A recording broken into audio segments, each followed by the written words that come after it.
আসসালামু আলাইকুম প্রিয় ভাই বোন বন্ধুগণ, আশা করি সকলেই ভালো আছেন। নতুন আরেকটি ভিডিওতে আপনাদেরকে স্বাগত। আজকে এখানে আমাদের এই মৌসুমের জন্য দেখেন আদার মাটি ভরাট করা হচ্ছে।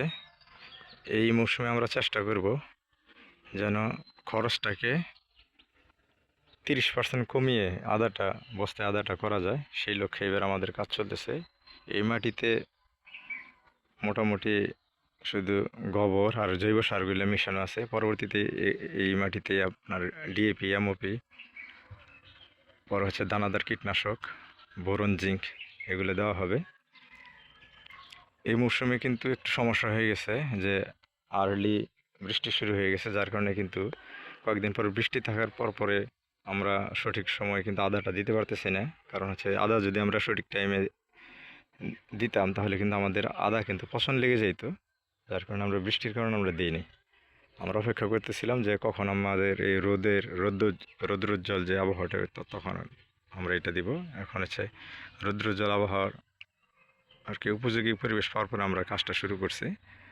আপনারা দেখেন, আপনাদের ভালো লাগবে। যারা বস্তায় আদা করেন তারা এই অনুযায়ী আদা করতে পারেন। আর সব থেকে বড় কথা, আয়ের থেকে ব্যয় বেশি হয়ে গেলে তো সমস্যা আর কি, যার কারণে আমরা অন্য একটি পদ্ধতি অনুসরণ করে এবার খরচটা কীভাবে 30% কমিয়ে আপনার বস্তায় আদাটা করা যায় সেই লক্ষ্যে কাজ করতেছি, যেন ফলন ঠিকই থাকে কিন্তু খরচটা যেন কমে যায়।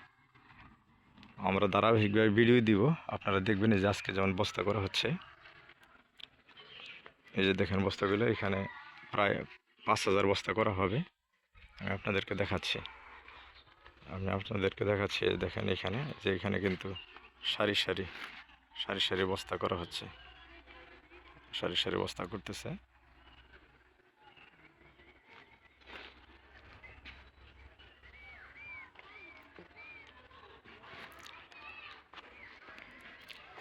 আর এই জায়গাটা একদম নদীর পাড়ে, কিন্তু এখানে পানি ওঠে না, যার কারণে আমরা এই জায়গাটা বাছাই করে নিচ্ছি। এখানে কিন্তু রোদ থাকে, প্রায় 60% রোদ থাকে আর 40% ছায়া।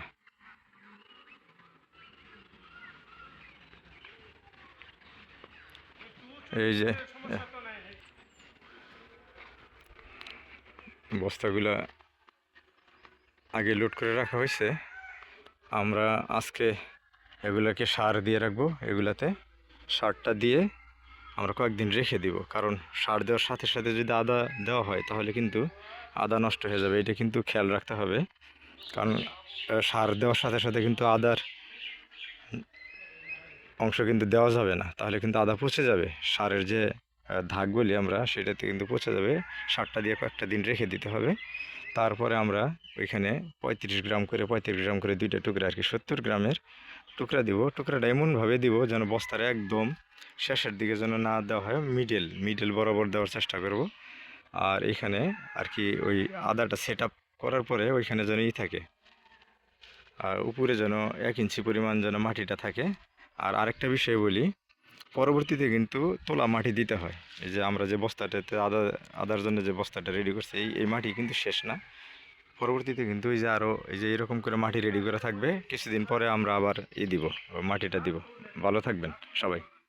ওকে, আল্লাহ হাফেজ।